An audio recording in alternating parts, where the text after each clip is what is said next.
पाकिस्तान के सूचना मंत्री का एक्स अकाउंट भारत में बंद कर दिया गया है।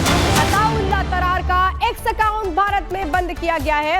इसके पहले भी ये एक्शन हमने उठाया था जब हमने DGSPR का अकाउंट बैन किया था, क्योंकि जिस तरह से ये लोग अब सोशल मीडिया का भी इस्तेमाल कर रहे हैं, इसका एक तरीके से सीधे सीधे अब इनको जवाब दिया जा रहा है। ये बड़ा एक्शन है, डिजिटल स्ट्राइक।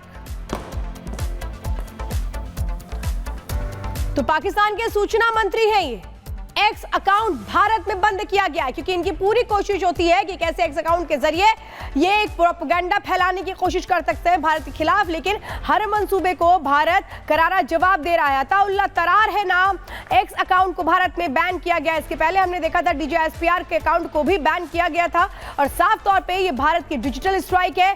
सारे अकाउंट इस तरीके के एक्स अकाउंट जो सीधे सीधे अब एक तरह से रडार पर हैं और इन्हें बंद किया गया है। और पहलगाम में हुए हमले का बदला लेने का वक्त अब करीब आ गया है और किसी भी वक्त पाकिस्तान दहल सकता है, जिसकी तैयारी भारत में पूरी हो चुकी है और अब सही समय का इंतजार है।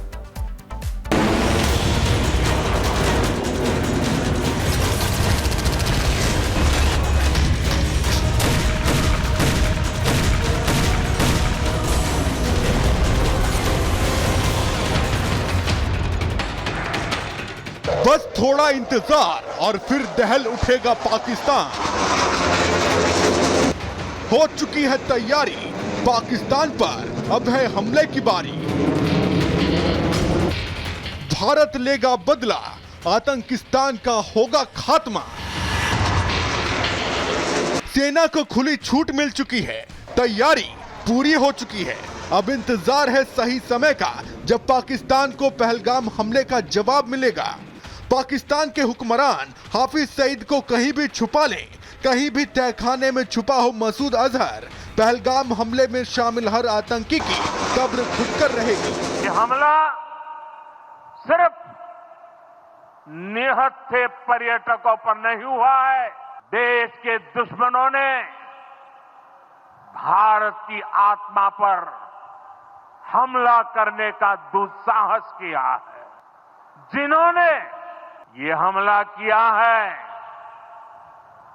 उन आतंकियों को और इस हमले की साजिश रचने वालों को उनकी कल्पना से भी बड़ी सजा मिलेगी।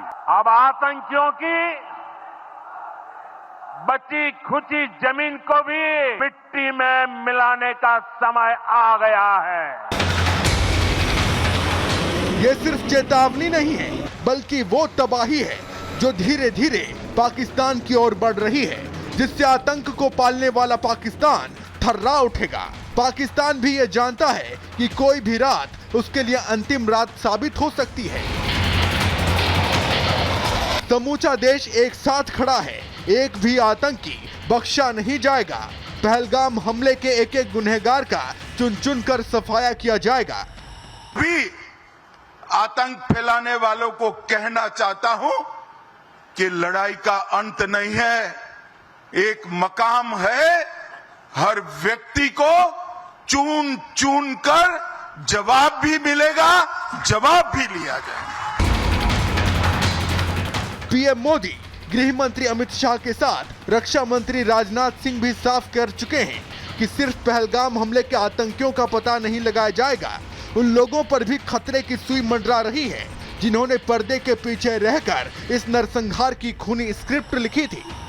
और हम सिर्फ उन लोगों तक नहीं पहुंचेंगे जिन्होंने इस घटना को अंजाम दिया है, हम उन तक भी पहुंचेंगे जिन्होंने पर्दे के पीछे बैठकर हिंदुस्तान की सरजमी पर ऐसी नापाक हरकतों की साजिशें रची हैं। पाकिस्तान और आतंक के आकाओं के लिए आने वाला हर दिन उनके लिए मुसीबत बनकर आएगा। न जाने कौन सा दिन इन दहशतगर्दों के लिए आखिरी दिन साबित हो, ये कोई नहीं जानता, लेकिन इस बार आतंक का अंत तय है। Bureau report, Republic Bharat. देखिए, पाकिस्तान ने एक और कोशिश क्या की है, जरा ये आपको बताते हैं। पाकिस्तान की साइबर अटैक की कोशिश थी, जिसको नाकाम कर दिया गया है।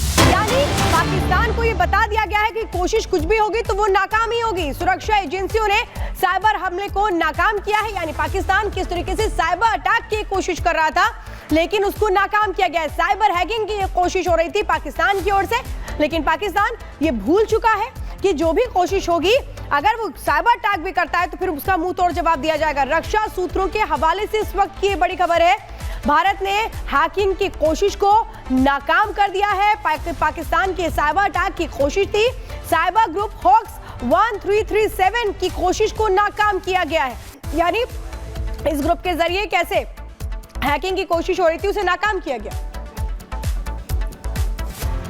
और सच को कितना भी छिपाया जाए वो कभी ना कभी किसी ना किसी रूप में सामने आ ही जाता है। पूरी दुनिया के सामने भारत चीख चीख कर कहता रहा कि पाकिस्तान आतंकवाद का समर्थन करता है और विश्व ने भी भारत का साथ दिया। अब वही पाकिस्तान के नेता और मंत्री कबूल भी कर रहे हैं कि वो आतंकवाद के सरपरस्त है। पहले रक्षा मंत्री ख्वाजा आसिफ के द्वारा ऐसा बयान दिया गया और अब जो पूर्व विदेश मंत्री हैं उनकी तरफ से, बिलावल भुट्टो की तरफ से क्या कुछ कहा गया है वो भी सुन लीजिए।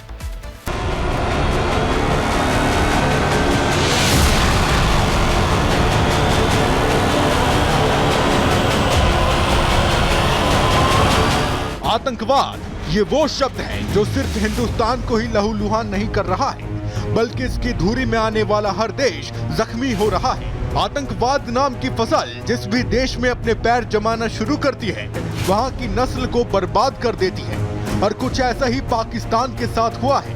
आतंकवाद को पालने का इल्जाम लगने पर जो पाकिस्तान बिलबिलाता था, अब उसी के मंत्री और नेताओं का आतंकवाद नाम पर कबूलनामा सामने आ रहा है।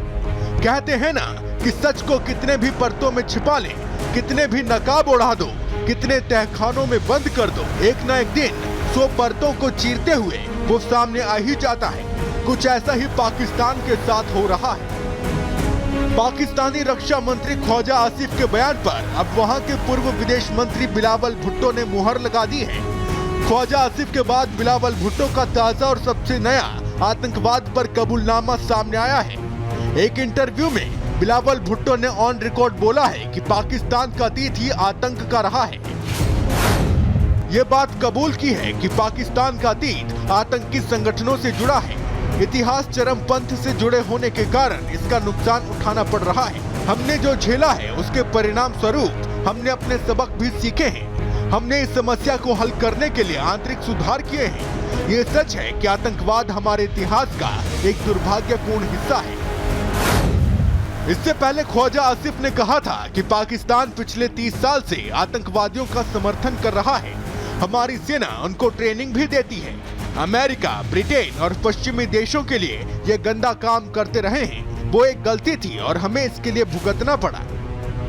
ख्वाजा आसिफ और बिलावल भुट्टो ने जो बात कबूल की है वो पाकिस्तान के पूर्व प्रधानमंत्री इमरान खान 6 साल पहले दोहरा चुके हैं।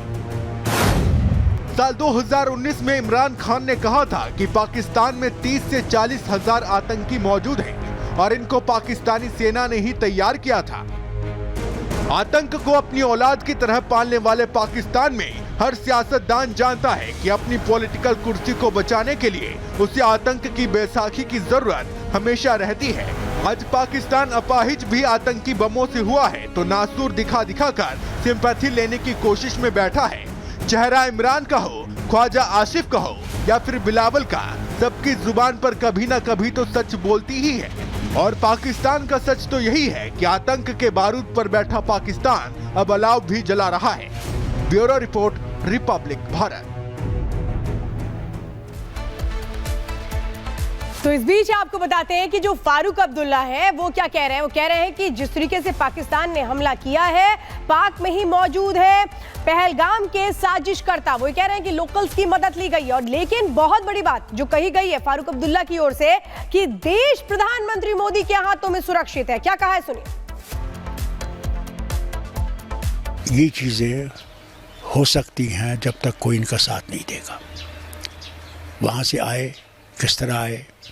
मैंने पहले भी कहा था ना, जब मौलाना अजहर को छोड़ा था, मैंने कहा था मत छोड़िए, क्योंकि ये जानता है इसने अपने रास्ते बना रखे हैं और क्या पता है उनका हाथ भी इसमें होगा। मगर किसी ने माना नहीं मेरी बात, नहीं ले गए उसको पार। या लटरम जिससे बच्चों को मारा है यहाँ पे, और मेरे एमएलए को घर जाके मारा, मेरे चचेरे भाई को घर से गोली मार दी उसको। आज पीएम जो हैं उन्हें हर एक का ख्याल रखना है, देश के हर नागरिक की हिफाजत रखनी है, और कर रहे हैं। पाक की तरफ से लगातार कायराना हरकत की जा रही है, फायरिंग भी एलओसी के पार से की जा रही है, लेकिन इस सब के बीच भारत की तरफ से तैयारियां पूरी कर ली गई है। सीमा से सटे हुए जो गांव हैं वहां पर बंकरों को पूरी तरीके से फिर से एक्टिव कर दिया गया है। रिपोर्ट आपको ग्राउंड जीरो से उरी से दिखाते हैं।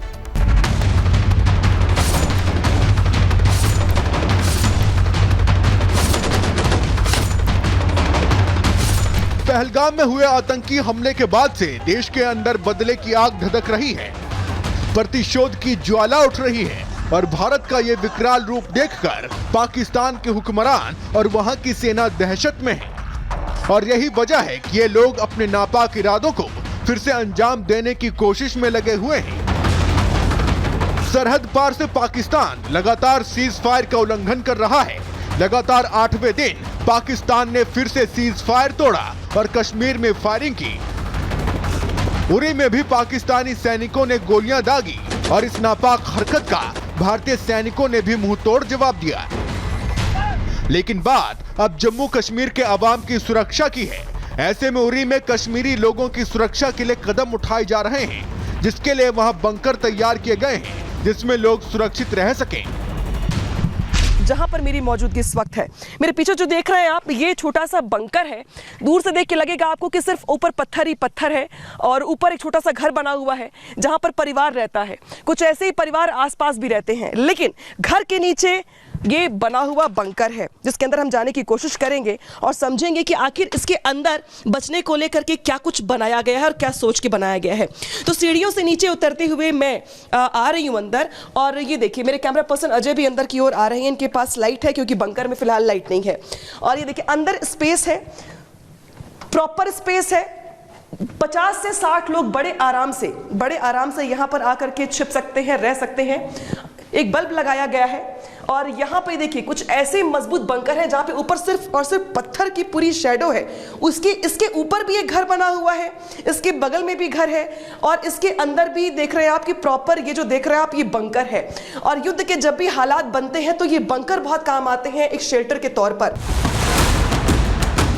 ये सभी पुराने बंकर हैं जिसका इस्तेमाल कम ही हुआ करता था, क्योंकि इतनी गंभीर स्थिति पहले कभी नहीं बनी।